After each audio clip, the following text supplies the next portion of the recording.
Hey guys, Marsegin here, bringing another Dragon Ball Z Dokkan battle video, and so we're continuing on with the 50% support showcases with STR Hit.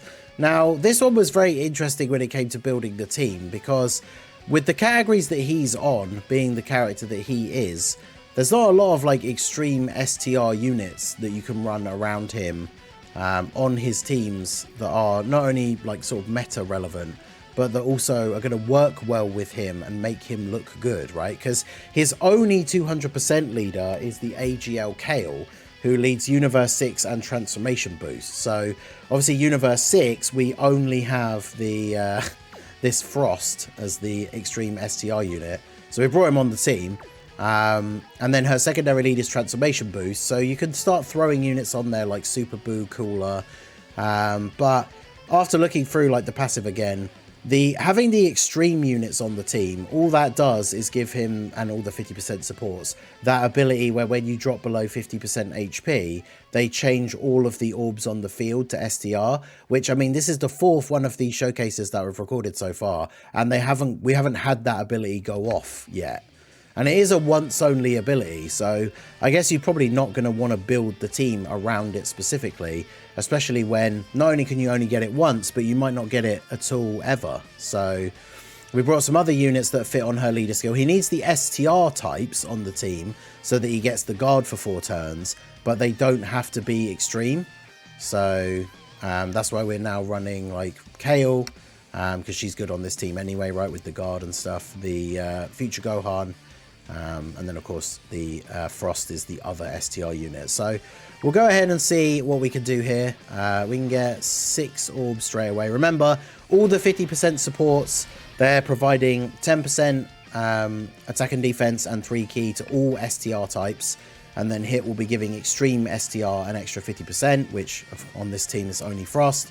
He gets 50% attack and defense per orb obtained, unless it's an STR orb, and then it's 70% and 10% crit chance. So he picked up 6 STR orbs. So he's starting off at 400k here with guard. And then the only real difference between the 50% supports is their super attack effects. And so for Hit, his is that he greatly raises defense, which is an infinite stack, does supreme damage to the enemy, and has a high chance to stun.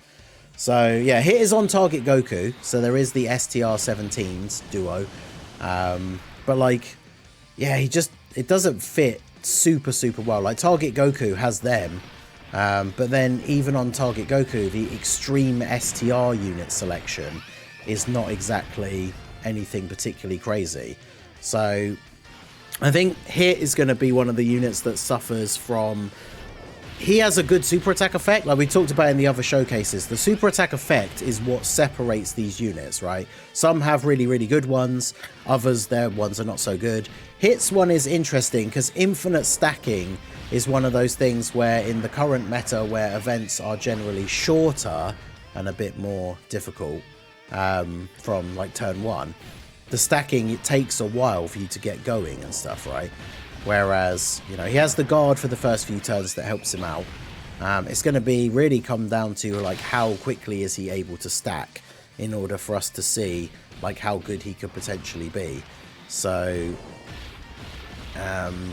obviously for him, getting additionals is going to be super important, but then that goes for any of these units if they're having attack, like a defense raise on super or something.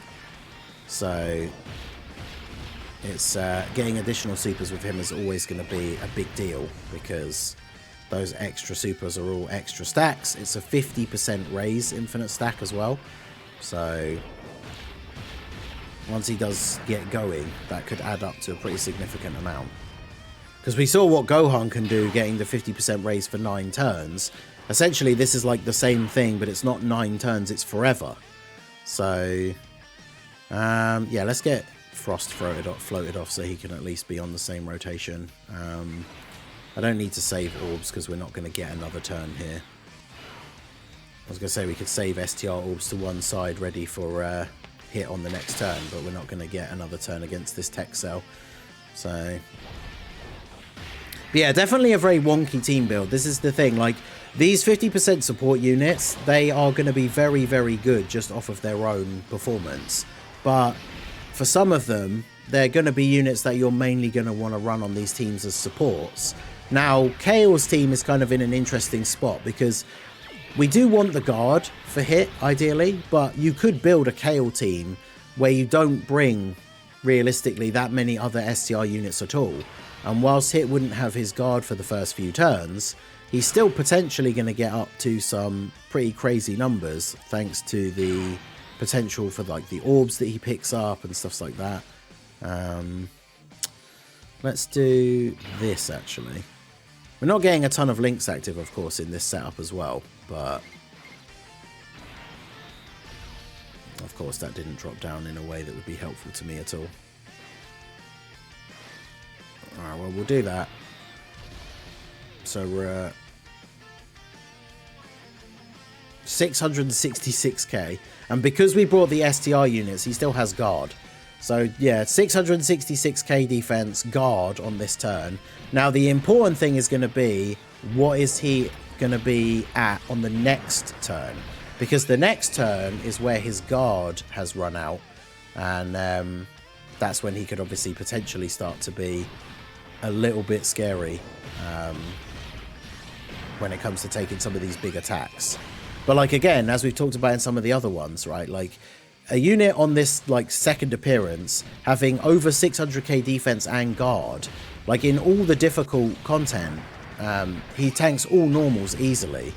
And then when it comes to taking a super, like if on turn 3 we'd still be probably in the Int Fusion Zamasu like phase, he's tanking the AoE for double digit damage, and then ideally he'd be supering first, so he gets more of a defense raise.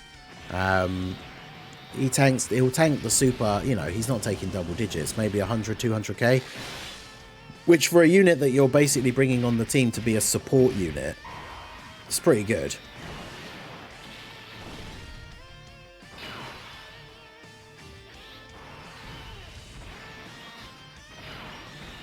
Alright, so do this. Again, we're probably not going to get another turn here, so I don't need to worry about saving orbs for hit. And plus, Cell is stunned as well, so he's not going to do anything here now.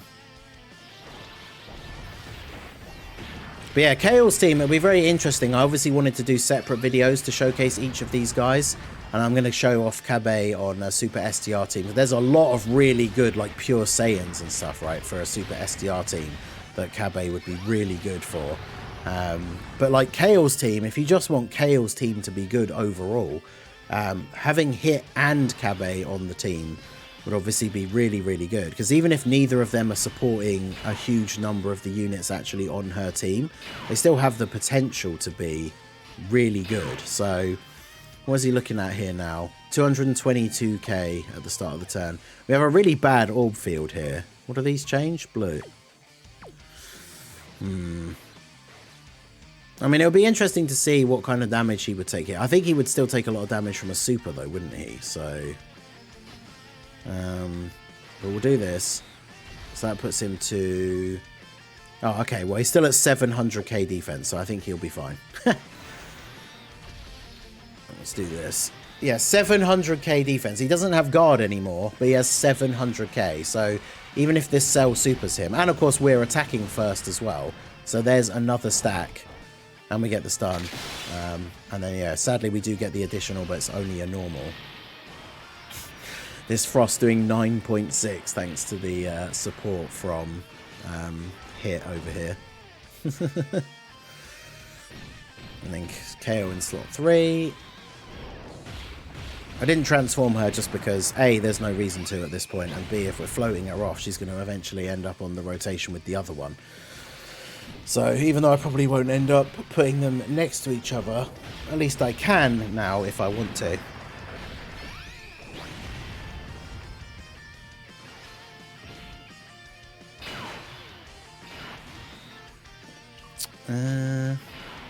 Oh, he's stunned. I was going to say, KO with her guard at the end should be okay, right? But yeah, he's stunned, so it doesn't matter. Unfortunately, we have been getting into the routine where the turn before Hit kills the phase, so we haven't had an opportunity to set up orbs. because obviously with the orb changing item that we brought, we could leave STR and AGL orbs on the field. And then when we use the orb changing item, we're going to end up with a ton of orbs for hit. But it is what it is. Although, of course, now I say that, we're potentially actually not going to kill Cell this turn. Because it depends how many attacks the Kale and Caulifla do here. Because Kale will basically do no damage in slot 3. But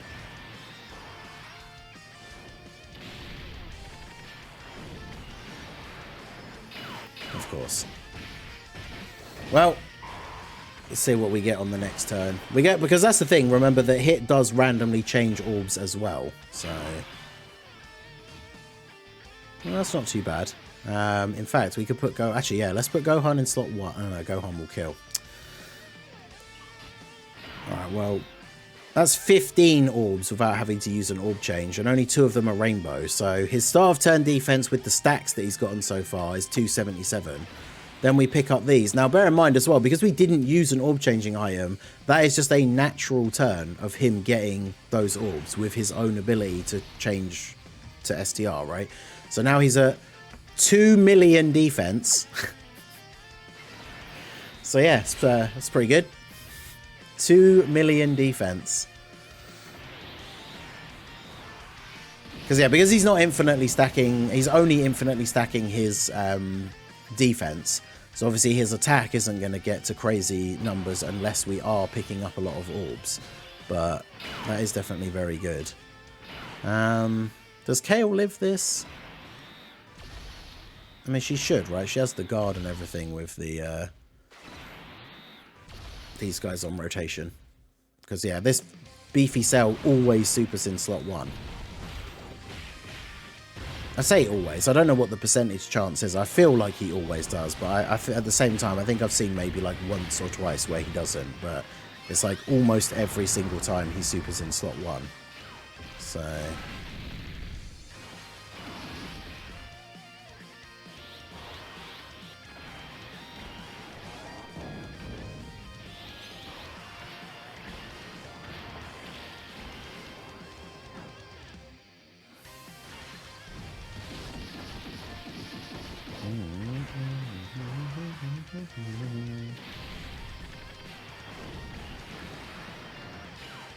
are they gonna... Yeah, okay. Yeah, Kale should finish him off here.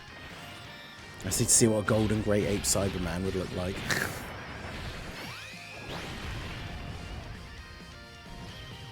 Alright. Final phase now, let's see. We've got a bit of a sketchy rotation though, considering how bad some of the other units on this team are. In fact, we probably... I imagine we're probably going to die this turn, but... So what are we at? 333 start of turn. And so with 10 orbs, we go up to, yeah, 1.7 million.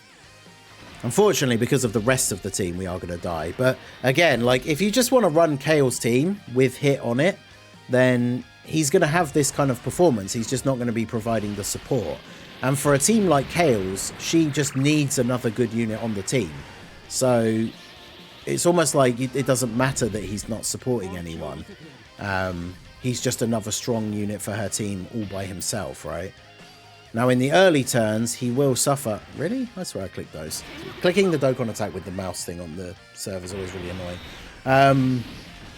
Yeah, like, he's going to be a strong unit on her team, which is what her team needs.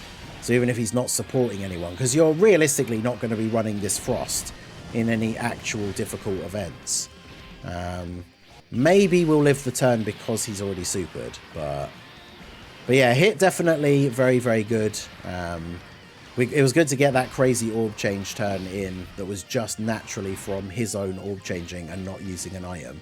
But yeah, hit's very strong. I mean, I've already seen a screenshot of someone doing Fusion Zamasu, no items, with Kale's team using hit and Kabe on the team, because these ones that are good, they're gonna be good without having to have anyone to support, right? They're just there to do their thing on the team. So because yeah, Kale's team desperately needed the buffs. So even if that buff is a character who's not supporting anyone on the team, if they're still providing a strong performance just all by themselves, then that's what her team needs, right? More actual good units. But yeah, that's going to be it. Well, I mean, we should finish him off this turn. We don't need to get to the end screen. Let me know what you guys think of Hit down below. He's definitely the most wonky in terms of building a team around him that he's actually going to support. But because his performance is good, it kind of doesn't matter, right? So it all kind of depends. But let me know what you guys think down below. What team would you run him on? He's certainly able to get to some pretty good defense numbers. Stacking means he's going to still have relatively good defense even without the guard, but he will suffer, as all the others do, in longer events once that guard runs out. If you get a really bad orb change, then his defense is not going to be super high. At least he has the stacking. But yeah, he's definitely very good. Let me know what you guys think down below in the comments section. So that is going to be it for the video, guys. This has been the Masked Ningen. Smash that like button, subscribe to the channel if you are new. Check out the links down below for the Discord and the merch store, and I will see you all again soon. Have a good one.